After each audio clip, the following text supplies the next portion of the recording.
Continue. Encore un moment fantastique, la table Pro-Am. Nous avons 4 orateurs magnifiques. Tout d'abord, nous aurons Iñaki Ordóñez Echeverría, coordinateur de la société de Pro-Am d'Espagne, et Laurence Pivot, membre de du groupement astrologique de Sabadell et contact national pour l'Espagne dans le projet dont elle a parlé avant, à cette époque. Ensuite, Philippe Morel, président de la Société astronomique de France de 2005 à 2014 et actuellement président d'Astro Club de France, ACF. Et Joaquín Álvaro, président de la Fédération d'associations astronomiques d'Espagne. Je passe la parole à Iñaki Ordóñez.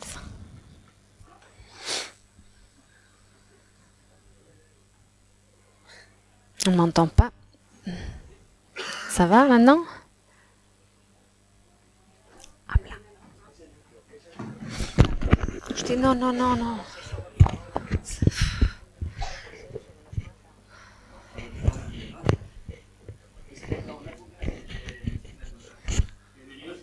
Bienvenue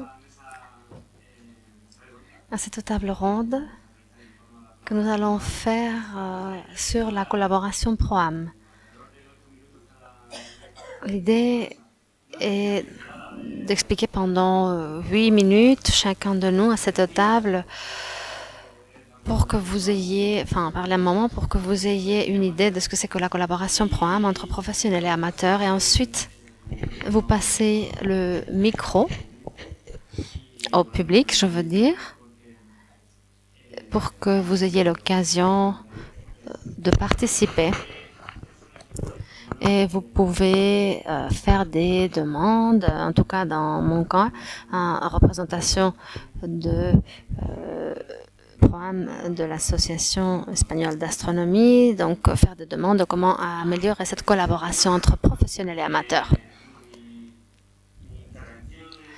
Mon intervention à cette table vise à fournir un petit résumé de la publication récente d'ailleurs du rapport de la situation Pro-Am en Espagne en 2021.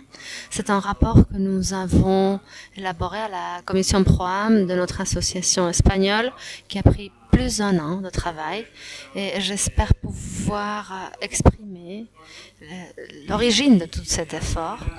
Et on a essayé de faire une radiographie de la situation de cette relation entre professionnels et amateurs dans notre pays. Ce rapport s'est inspiré d'une publication lors d'une réunion de la Société d'astronomie française, une présentation qu'ils ont fait là-bas, Status of Professional and Amateur Collaboration in France, ou quelque chose comme ça. Donc, on a décidé de faire quelque chose de semblable, ou faire la suite, pour ainsi dire, mais dans notre pays. Dans ce rapport, on essaye, comme je dis, de voir quel est l'état de cette relation Pro-Am en Espagne. Avant de le faire, on s'est posé la question, combien d'amateurs participent à des projets de collaboration Pro-Am dans ce pays, et combien de professionnels sont en train d'utiliser des données fournies par des amateurs. Et une question très intéressante, quels résultats scientifiques donne cette collaboration? Donc, quelle est vraiment la production scientifique qui résulte de la collaboration entre professionnels et amateurs? Et quelque part, le fait de nous poser ces questions nous a inspirés pour faire ce rapport. C'est un rapport que nous avons fait en utilisant 3 sources d'informations. D'une part, les congrès Pro-Am, qui sont des congrès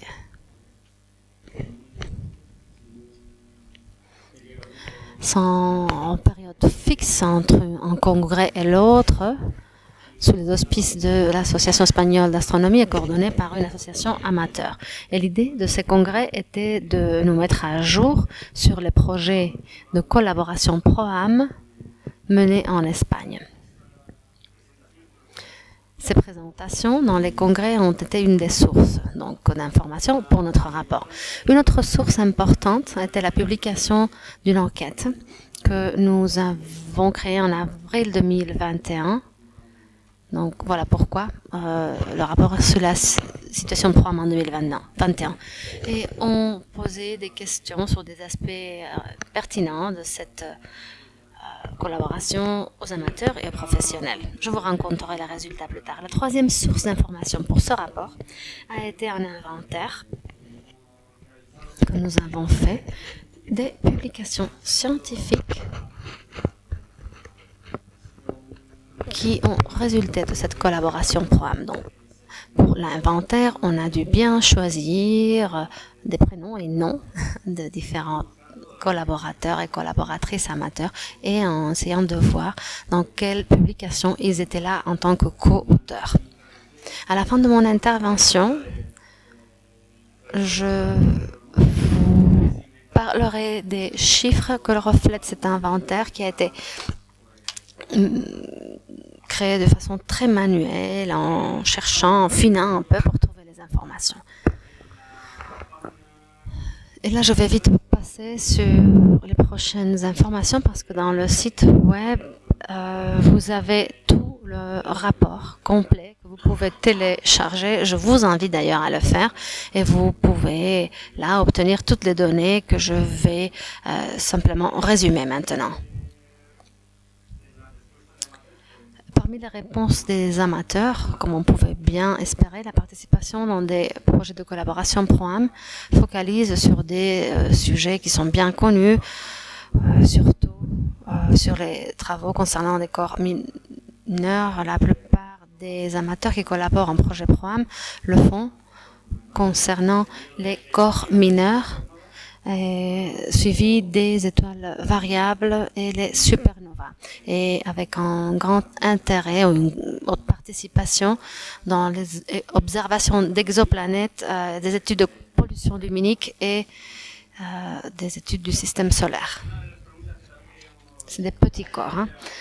Et une des questions auxquelles on voulait répondre, c'est comment fait-on cette collaboration dans le domaine amateur? Vous le faites avec vos télescopes de façon tout à fait individuelle ou plutôt en groupe par le biais d'une association coordonnée? 27% des réponses obtenues disaient qu'ils le faisaient de manière individuelle. Individuelle, je veux dire qu'on observe différents objets et on envoie les informations en repositoire de données. Mais 3/4 des collaborations se font avec les associations astronomiques ou en groupe, des groupes qui orbitent, si on peut le dire, permettez-moi le jeu de mots, autour de projets de collaboration PROAM. Donc des groupes qui sont organisés justement pour faciliter cette collaboration. Comment est cette collaboration reflétée dans les publications?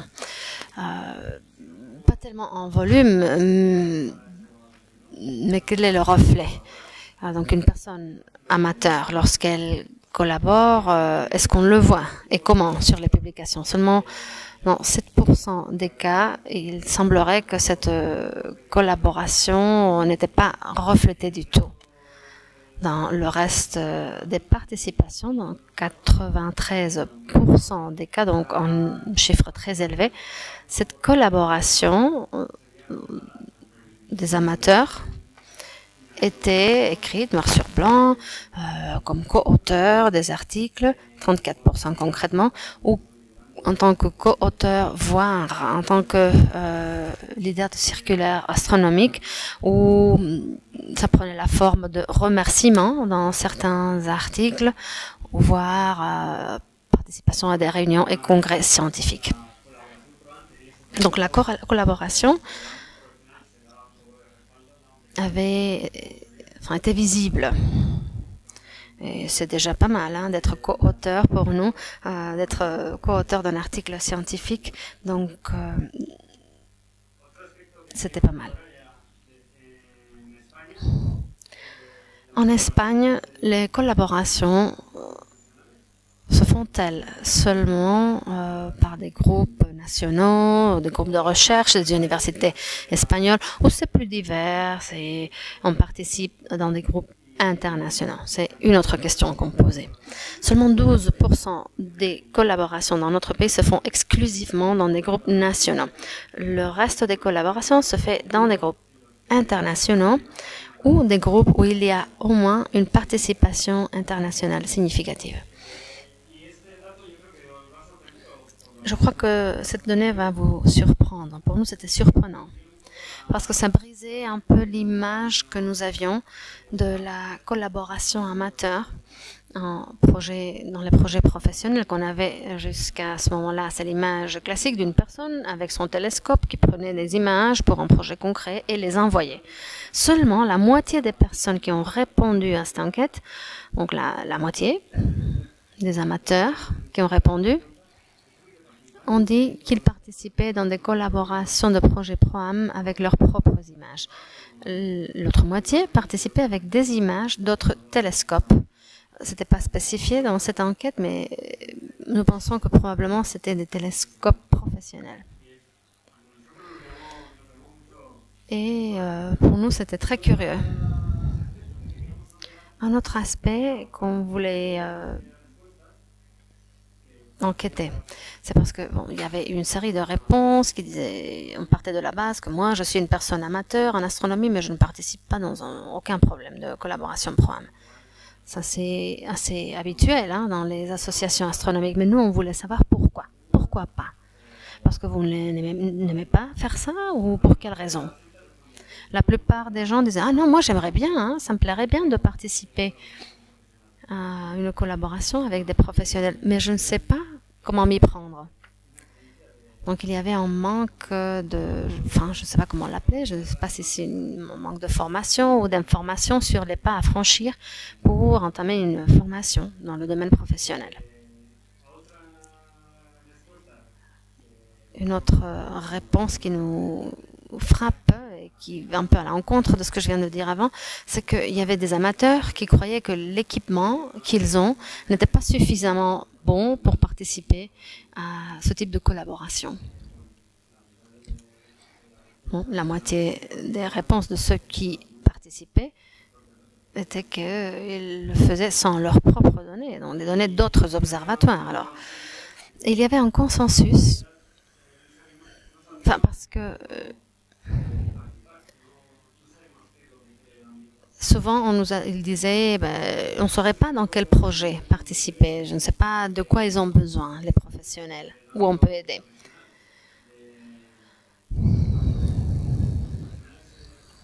Alors, lorsque les professionnels demandent la participation d'amateurs, on demande presque exactement qui on veut qu'il participe. Parce que moi, je connais peut-être cette personne et je lui demande d'observer une telle occultation et de prendre des photos de la planète. Et on l'a vu dans une ou deux séances ce matin, c'est-à-dire on a un accord de coopération et nous, on facilite la participation commune dans certains projets. Il y a eu un pourcentage important, vous pouvez l'imaginer, enfin, en réalité pas si important que ça, c'était 13% des professionnels qui, sans enlever de la valeur à la collaboration avec les amateurs, disaient que dans leur recherche, il n'y avait pas de place ou de possibilité de coopérer avec des amateurs. Ils disaient que parfois c'est des objets trop faibles, ce qu'ils étudient. Là on parle de cosmologie avec des couleurs rouges très fortes. Et des fois on demandait des résolutions spatiales très hautes, moins de 0,2 secondes d'arche. Et les professionnels qui avaient qui collaboraient avec des amateurs le faisaient avec des petits corps, exoplanètes, sciences planétaires variables, etc. dans ces domaines-là. Concernant l'inventaire,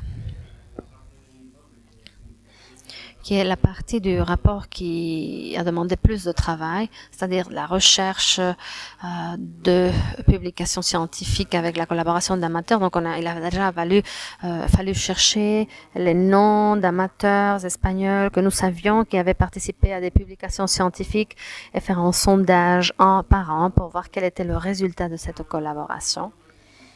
Et le résultat était plus de 5000 contributions scientifiques par les amateurs. Ces contributions n'auraient pas été possibles sans amateurs. C'est pas que des professionnels, des amateurs qui l'ont fait, hein, ils collaborent avec les professionnels. Dont plus de 215, c'est des publications d'articles revus par des pairs et le reste sont des circulaires astronomiques. Et dans ce premier sondage, et ensuite on parlera un peu de ce qui manque dans ce premier inventaire, le premier coup d'œil qu'on a jeté dans notre commission à cette production scientifique avec la collaboration des amateurs, plus de 200 publications scientifiques ont été possibles grâce à ce type de collaboration. 200, c'est quand même un chiffre important si on compare ça avec la production scientifique de certains groupes de recherche les plus importants de ce pays. Donc on parle d'une collaboration qui a une importance et qui a un poids significatif dans la production scientifique dans nos frontières. En tant que conclusion, je dirais que le rapport est plus vaste. C'est disponible sur Internet. Vous pouvez le lire, il y a des données curieuses quand même, mais les principales conclusions du rapport sont qu'il faut diffuser davantage les différents résultats de la collaboration PROAM et aussi les différents projets de collaboration PROAM existants dans ce pays. Et c'est aussi très important d'améliorer la communication entre les professionnels et les amateurs.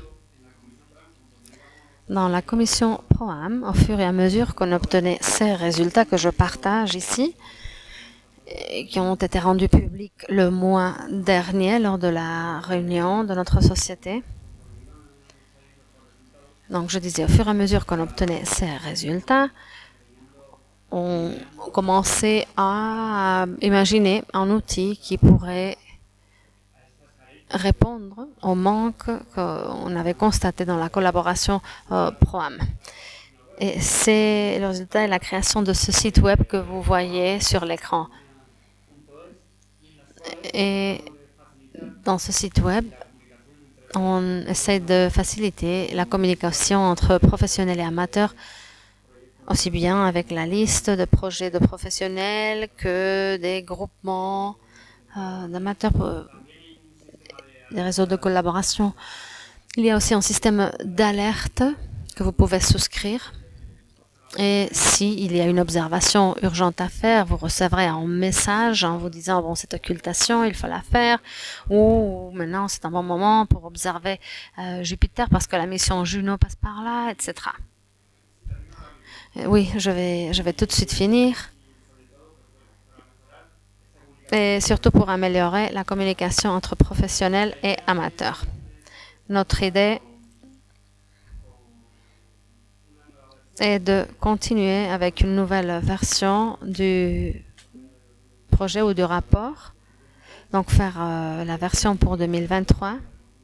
Et je vous raconte déjà qu'on va compter sur votre collaboration parce qu'on va publier une deuxième version de cette enquête et nous espérons que vous y répondrez parce que grâce à ça, on tirera d'autres données. Et j'en reste là et j'invite à Florence à continuer avec sa présentation.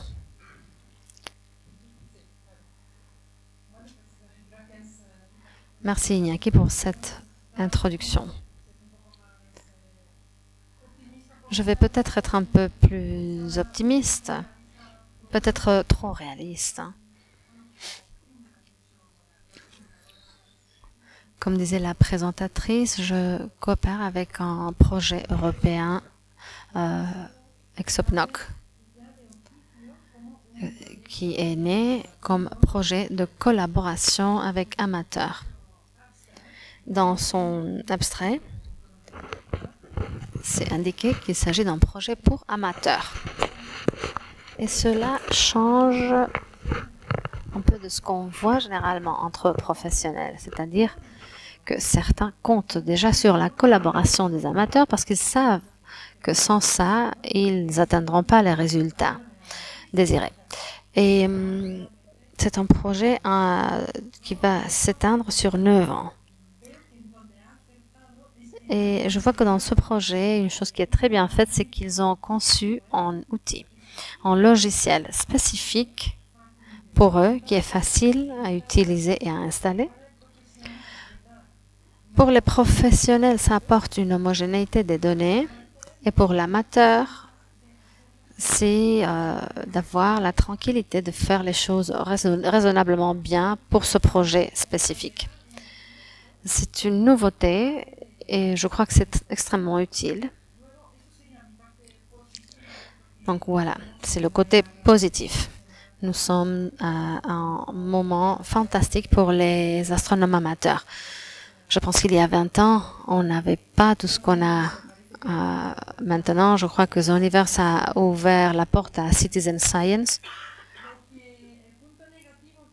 Et le point négatif que j'ai constaté à Granada, où j'étais à un congrès d'Europlanète, c'était qu'il y avait une affiche où on montrait les différents projets, comme celui que je vous ai expliqué ce matin. Et parmi 15 projets, bon, 11 étaient sur l'affiche alors, mais 6 étaient présentés par des amateurs. D'accord, oui, 6. Mais parmi ces 6, il y avait 2 femmes. Et les 2 femmes, on était là, juste devant l'affiche. Donc c'était une surprise. Mais c'était une surprise un peu aigre-douce. Parce que vraiment, les femmes, je ne sais pas pourquoi, je ne sais pas ce qui nous arrive. Et peut-être on n'aime pas trop se montrer. Je ne sais pas. Mais il y a un manque important. Je le vois dans mon groupement, dans les conférences. Nous avons du mal à arriver à la parité de présentateurs. C'est compliqué et je pense que il faudrait réfléchir un peu à quoi faire parce que moi je vois des femmes ici dans la salle. Alors j'espère que vous contribuerez avec des idées quand on aura l'occasion de faire de commentaires.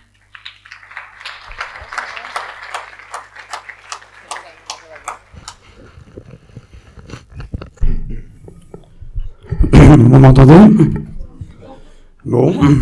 Oui, donc par rapport à la situation en France, c'est globalement superposable à l'Espagne d'après ce que l'exposé qu'on nous avait entendu ce matin. Il y a environ 2 à 3% d'astronomes amateurs qui ne font, on va dire, que de la collaboration pro-am, que pas parce que au sens péjoratif du terme, bien sûr. Ce sont essentiellement les gens qui font de la spectroscopie et de la radioastronomie et de l'imagerie sur certains types d'imagerie, en particulier la recherche de nébuleuses planétaires. Alors bien sûr, il y a aussi tout le côté soleil, où là, les observateurs associés sont les premiers à monter sur le podium, bien sûr, puisque c'est quand même l'institution française de référence en la matière. Et sinon, il y a quand même une marge de progression qui est très importante. Pourquoi? Parce qu'il y a quelque chose de culturel en France. Dès que c'est de la science, c'est réservé aux scientifiques. C'est une pensée commune. Il faut reconnaître que dans les 2 à 3% suscités, ce sont essentiellement des personnes qui ont un bagage, une formation scientifique, souvent universitaire, et ce sont souvent des gens qui sont sinon dans le domaine de l'informatique, qui ont donc des facilités préexistantes pour pouvoir accéder aux collaborations. Alors ceci dit, c'est en train de changer.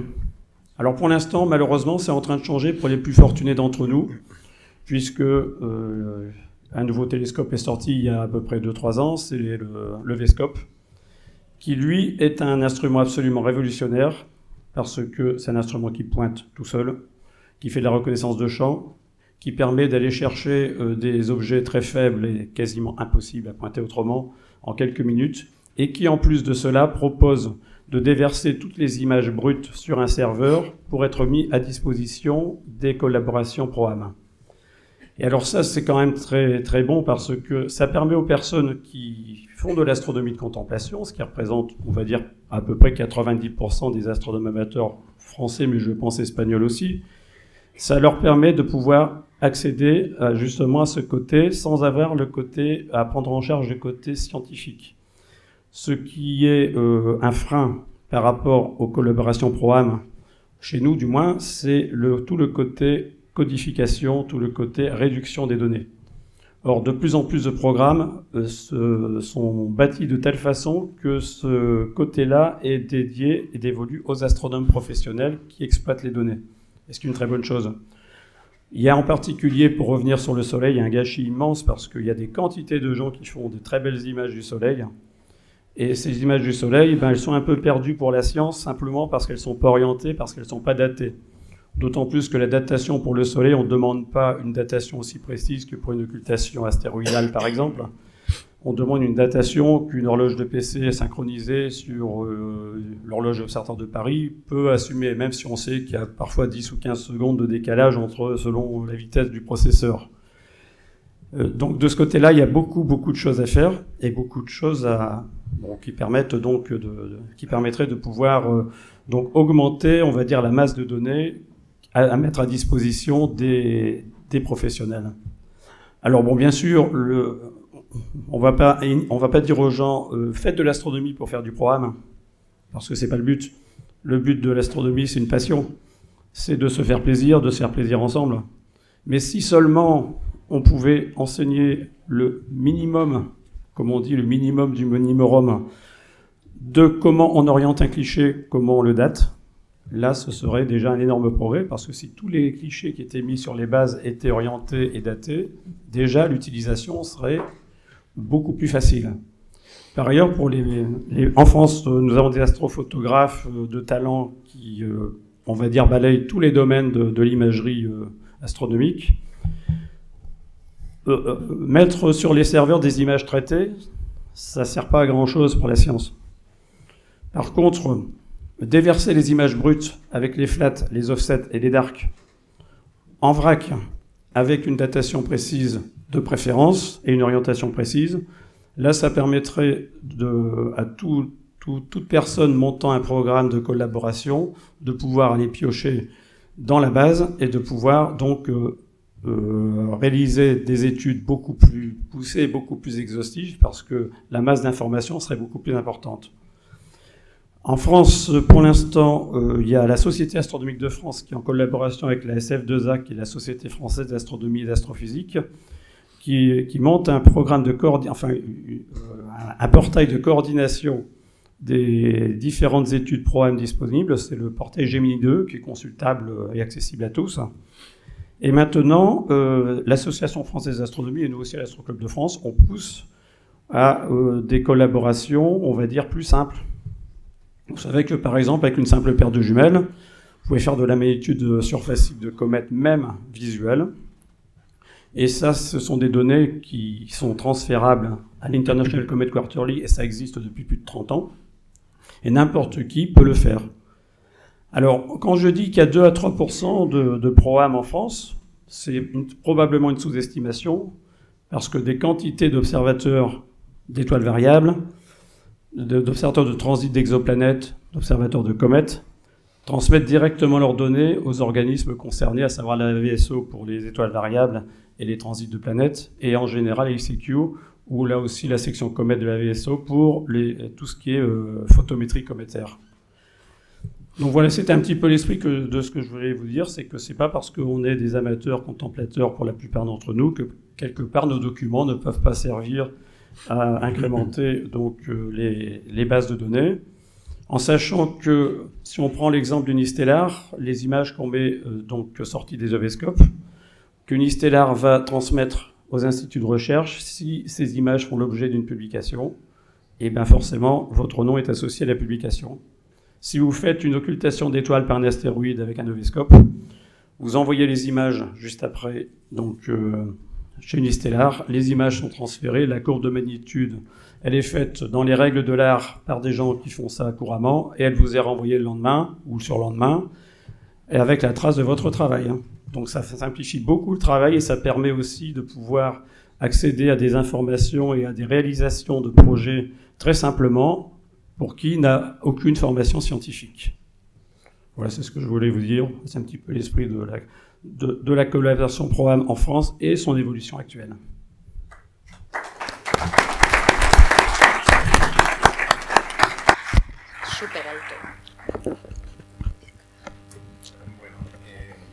Eh bien, je vais essayer de parler, ne pas beaucoup parler parce qu'il n'y a pas de temps. Je vais insister sur les choses qui ont été mentionnées ici. Je pense que j'ai expliqué un petit peu mon intervention la commission ProAm de l'ACA, lorsqu'on était en train de traiter les données de l'enquête mentionnée par Iñaki, c'est évident qu'il y avait des choses qui n'allaient pas. C'est que les agents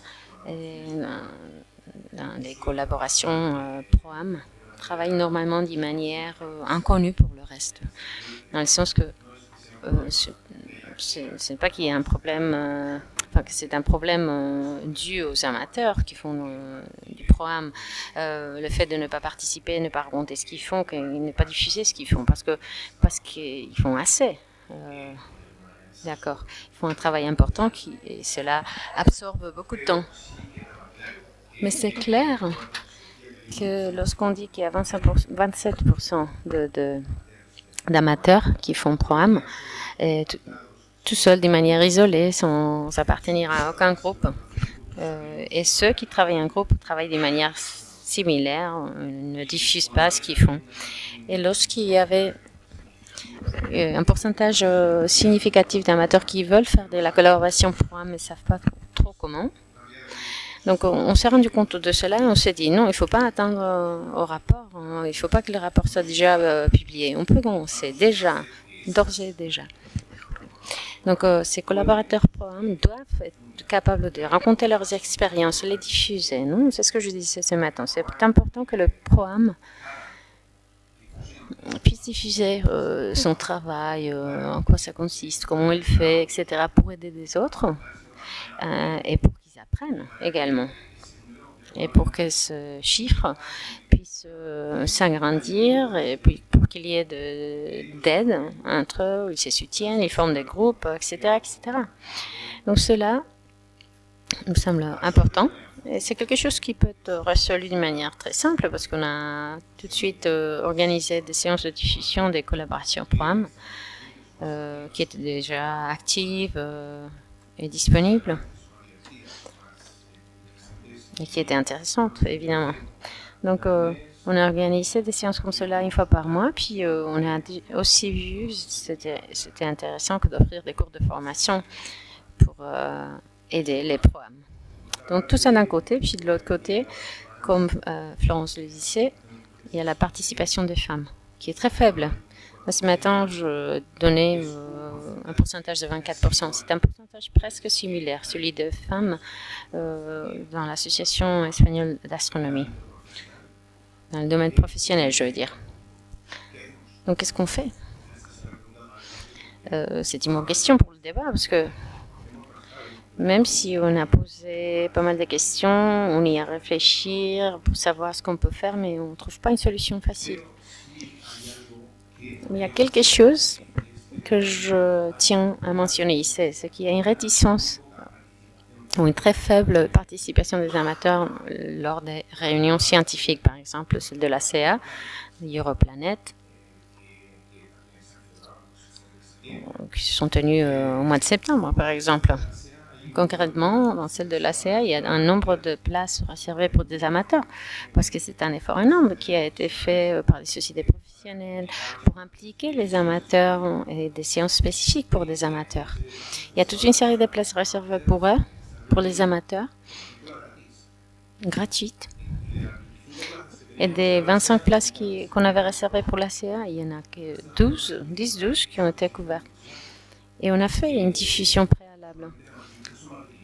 Et le frais, normalement, c'est 500 €. Et donc, on offre des places gratuites. Il y a des places qui restent vides. Je ne sais pas pourquoi. C'est le moment, l'endroit parfait pour connaître ce qui est fait, comment participer au niveau programme, connaître d'autres gens qui participent, qui collaborent. Puis, en définitive, comme Florence disait, à la réunion de Europlan à Grenade, il n'y avait que 2 femmes avec leurs posters, leurs affiches, là. Il n'y avait pas d'autres amateurs, là. Pourquoi? Eh bien, on a fait la même diffusion, on a encouragé les gens, il y a eu des séances spécifiques pour amateurs, pour programmes. On a même enregistré les séances et on les a mis à disposition sur YouTube. Et la seule demande de l'enregistrement a été présentée par des professionnels européens qui n'étaient pas à la réunion de Grenade. Alors, moi, j'encourage le collectif d'amateurs à participer à ces réunions. Lors des séances aujourd'hui, vous avez vu le niveau. Ça peut être très similaire au niveau... Enfin, c'était un niveau très important, c'est ce que je veux dire. Donc, ça va pas être compliqué que de participer à une réunion scientifique. Donc, voilà, c'est un peu ce que je voulais dire. Et puis, pour terminer, concernant le nouveau site web de la commission PROAM, le système de souscription aux alertes est pensé spécifiquement pour ceux qui souhaitent faire des collaborations PROAM et qui les font habituellement. Donc, qu'ils puissent se souscrire pour recevoir des alertes je sais pas, d'alertes d'occultation, comme celle de ce week-end Olivates, par exemple. Tous ceux qui sont intéressés sur des occultations vont avoir une forme d'obtenir des alertes directes. Donc ici, maintenant, à chaque fois qu'il y a quelque chose comme ça, on est fou, on envoie des courriels, je sais pas, on fait la diffusion aux groupes qu'on connaît, qui collaborent, etc. Et ces groupes sont plus ou moins établis déjà. Mais s'il y a des nouvelles incorporations qui souhaitent participer, on n'a pas accès à ces personnes. Sauf par moyen d'une diffusion, on ne sait pas trop si cela arrive aux personnes intéressées. Donc je vous encourage à vous inscrire pour recevoir ces alertes, parce que vous allez avoir des informations ponctuelles sur le domaine qui vous intéresse. D'accord? Pour des collaborations plurielles. Donc voilà, je termine. Et on peut, si vous voulez, ouvrir le débat. Très bien, merci.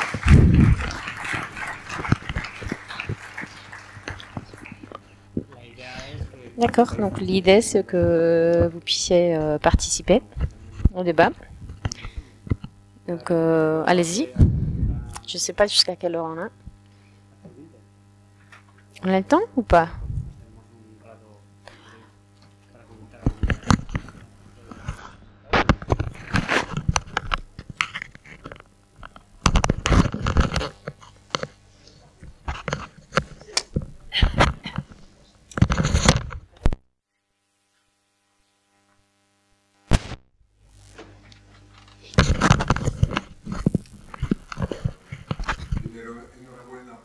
Donc, tout d'abord, félicitations pour les différentes initiatives menées. C'est fantastique. Vu qu'il y a maintenant 2 plateformes où on focalise, où on centralise différents types d'initiatives potentielles, PROAM, je me demande si ça ne serait pas intéressant. Vous savez déjà ce que je vais dire. Non, ce site web est nouveau.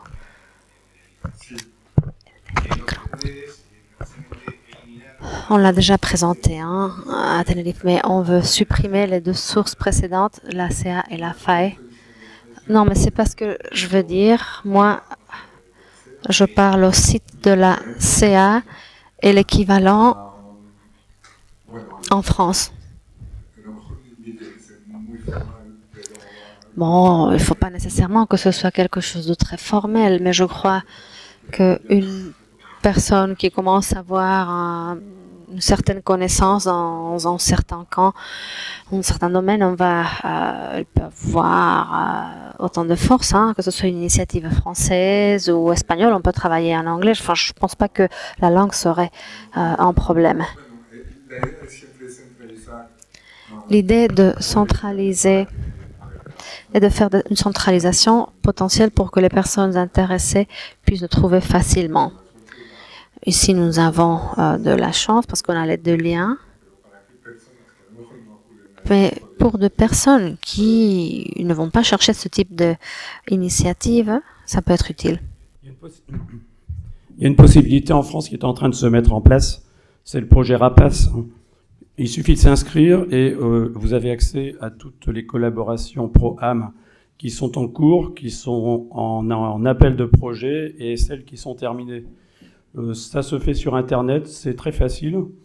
C'est donc mis en place, encore une fois, par les porteurs du projet Gemini 2, en collaboration avec l'Institut d'astrophysique, avec la Société française d'astronomie et d'astrophysique. Et c'est en route, je crois, depuis environ 6 mois. Et c'est un programme international ou simplement au niveau de la France? Ça prend... en fait, ils essayent de recenser les appels venant de France et de tous les pays, au moins européens. Oh, super. Et certainement que ça va prendre de l'ampleur. Et c'est vrai qu'il manque d'un organisme, enfin d'un portail qui donne toutes les collaborations au niveau mondial, ça c'est vrai. Ben, c'est des problèmes de coordination, ça c'est évident. Déjà, on voit d'un pays à l'autre, c'est pas forcément évident. Et là, du point de vue, au moins sur l'Europe de l'Ouest, il commence à y avoir une synchronisation. Alors, il y a les coordonnées des porteurs de projets et les modes d'accès, les modes de chargement des documents pour pouvoir participer, se déclarer, s'inscrire, etc. Okay. C'est le projet RAPACE, R-A-P-A-S. RAPACE, merci. Si, yo lo que... Oui, je disais qu'on a unifié les 2 sources de collaboration qu'on avait de la collaboration ProAm sur un seul site. Et toute information qui était sur la page de la fédération vous renvoie à celle-ci maintenant. Et ensuite, le projet Gemini était au début l'inspiration pour notre rapport. Et bien évidemment, nous ferons tout le nécessaire pour suivre le modèle et nous intégrer, mais je pense que ça sera facile.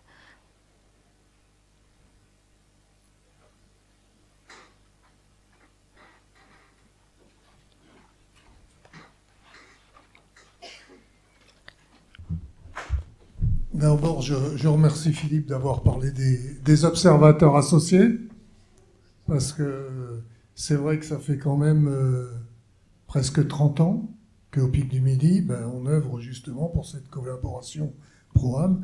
Mais c'est pas ça que je voulais dire. Le Solar Orbiter a lancé un appel à tous les imageurs solaires pour avoir des images. Il lance une campagne, je crois qu'il va démarrer normalement le 16 janvier. Donc sur le site du Solar Orbiter, vous pouvez trouver comment vous inscrire, comment orienter vos images, comment nommer vos images, et au fur et à mesure, vous ouvrez, vous avez un code, vous avez un pseudo, et vous mettez vos images dedans. Et eux, ça va leur permettre de comparer. Ils vont travailler sur une zone, la zone est définie déjà, et donc ils font appel aux astro-amateurs. Si vous avez un filtre H-alpha, au calcium, ou même en lumière blanche, ils prennent toutes les images. Ils ont fait appel à nous, parce que, enfin nous, pas aux ZOA, mais à la communauté Solex, si certains d'entre vous connaissent. C'est un nouvel appareil, c'est un spectro hélio, inventé par Christian Bull, qui permet d'imager le soleil dans toutes les longueurs d'onde du visible. Et donc, ils nous ont demandé à la communauté, à tous ceux qui veulent participer, d'envoyer nos images faites avec Solex. C'est parti. Personnellement, je suis inscrit. On est un paquet à être inscrit.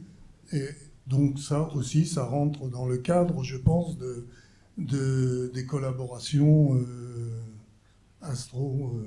pro-âme. Voilà. Donc je voulais signaler ça. S'il y en a que ça intéresse, qui font du solaire, ils peuvent aller s'inscrire. C'est pas un souci.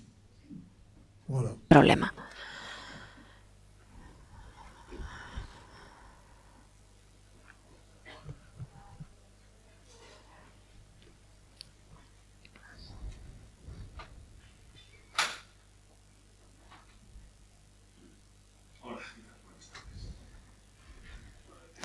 Bonsoir.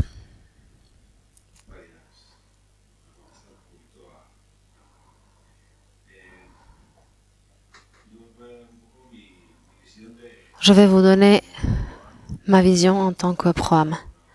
Nous avons collaboré, et nous continuons de collaborer d'ailleurs, avec des scientifiques dans le suivi de supernova, comètes, plusieurs choses. Concernant le genre, j'aimerais savoir si vous avez aussi un peu un profil d'âge.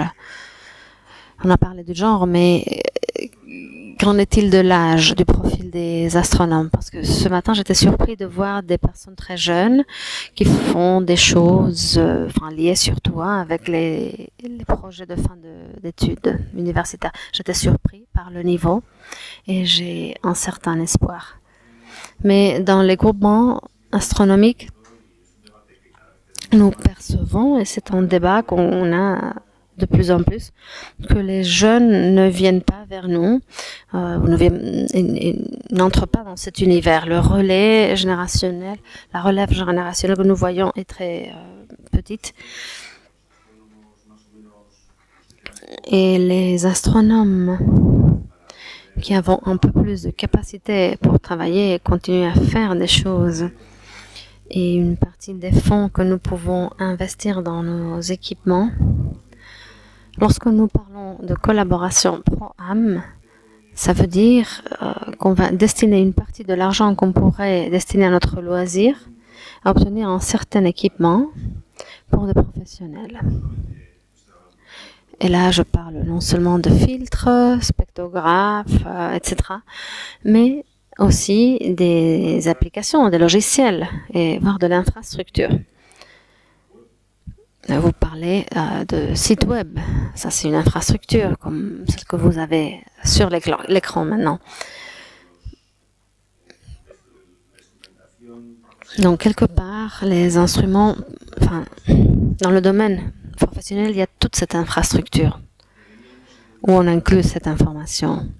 Il faudrait essayer, ou du moins on va voir ce que mes collègues en pensent, d'avoir une infrastructure similaire aussi pour les amateurs, qui reflète un peu aussi les inquiétudes des amateurs, c'est-à-dire qui sont les auteurs des images, toutes les données, comment recueillir toutes ces infos. J'avais même noté des outils que les amateurs même avons créés au fil du temps, qui sont gratuites, qui sont mises à disposition de tout le monde. Et il y a le Photodiff, par exemple, mythique de Julio. Mais moi, j'ai acheté le Tycho et l'astrométrique et le SARCAP. Et beaucoup de ces logiciels pour les professionnels, toute cette obtention de données pour les professionnels, c'est un point que nous avons sur nous aussi. Vous en avez déjà parlé, hein? Je pense que Joaquin en a parlé, à la formation et autres. Moi, j'ai commencé dans le PROAM après un atelier qu'on a eu lors d'un cours sur la photométrie du ciel, de la caractérisation de la pollution luminique. Et là, on était avec Jauregui et avec David. Et j'ai un souvenir magnifique, j'ai appris énormément. Et comme moi, beaucoup d'autres, il y avait Susanna là-bas aussi. Et c'est justement la base le germe qui, enfin, pour moi, ça m'a fait quelque chose et j'ai continué depuis. Et je vois que nous franchissons des pas en avant, mais en solitaire, en solo. Et merci beaucoup pour ces initiatives. J'en suis remerciant, mais voici, c'est mon feedback. Je ne sais pas si j'oublie quelque chose, mais bon, je crois que c'était basiquement ça. Le matériel nécessaire, le genre et l'âge aussi des amateurs. Car vous qui avez un peu la capacité et qui pouvez peut-être le faire dans le groupement, voilà, c'est ce qu'on trouve. Hein. Les gens, ça les attrait pas, hein, ça les séduit pas. Et les gens commencent, une fois qu'ils ont déjà une famille et qu'ils ont davantage de ressources, et qu'alors ils peuvent dédier ces ressources à l'astronomie.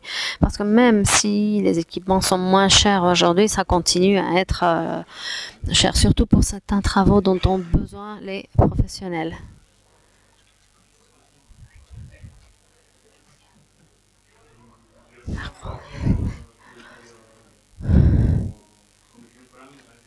En tant que commission Pro-Am, c'est des bons commentaires. On en tiendra compte pour la prochaine séance du rapport.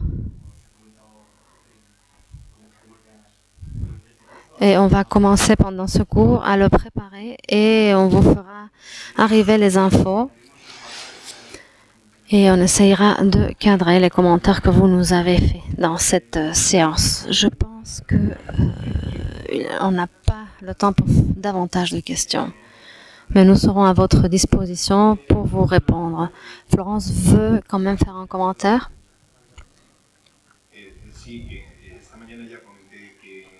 Oui, je vous ai dit j'ai déjà dit ce matin que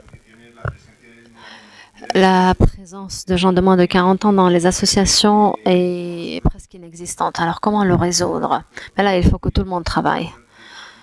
Si vous dites que pour vous le germe c'était dans cette séance de photométrie, bon, on pouvait faire ça pour 20 personnes une fois par an seulement. Alors à un moment donné il n'y avait plus de budget, on n'a pas pu le répéter. Et, je crois qu'on va les reprendre d'une manière ou l'autre, mais l'obligation des personnes qui ont été à ces séances-là, moi-même, hein, c'est de faire un effet de multiplication, essayer de faire un travail de diffusion dans nos associations, c'est-à-dire capter des gens en expliquant pourquoi est-ce que ça vaut la peine, pourquoi c'est intéressant, quels bénéfices spirituels attirons-nous de cette activité.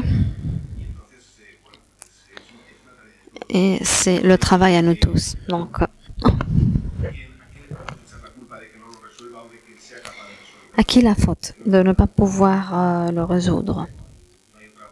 Il faut le faire tous ensemble, il n'y a pas de choix. Ça me fait penser à un commentaire. Quand on était à TID avec un professionnel d'Exoplanète qui nous demandait « Mais vous faites ça par amour à l'art ?» Ben oui. Il va y avoir une rencontre de professionnels et amateurs organisée par le groupement astronomique de Sabadell dont je suis membre.